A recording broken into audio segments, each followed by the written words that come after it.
ఏది అయినా ట్రై చెయ్యి ఆచి చికెన్ మసాలా. మెదక్ జిల్లాలోని ఏడుపాయల వనదుర్గా మాత అమ్మవారి ఉత్సవాలు ఘనంగా జరుగుతున్నాయి. జాతర ఉత్సవాల్లో భాగంగా 3వ రోజు రథోత్సవాన్ని ఆలయ అధికారులు ఘనంగా నిర్వహించారు. ఆలయ అధికారులతో పాటు గ్రామానికి చెందిన 18 కులాలకు చెందిన పని హక్కుదారులు రథం ముందు పట్టు పరిచి దండకాలు వేశారు. ఇక అమ్మవారి రథాన్ని లాగేందుకు వేలాది మంది భక్తులు పోటీ పడ్డారు.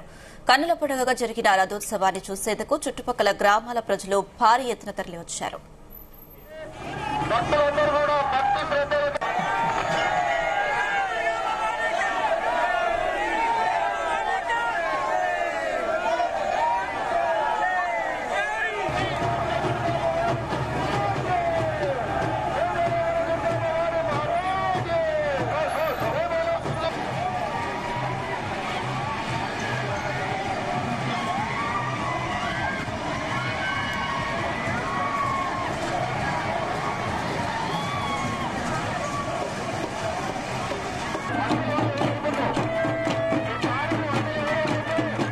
రాష్ట్రాల నుంచే కాకుండా మహారాష్ట్ర, కర్ణాటక రాష్ట్రాల నుంచి సైతం పెద్ద సంఖ్యలో తరలి రావడంతో ఏడుపాయల క్షేత్రం భక్తులతో కిక్కిరిసిపోయింది.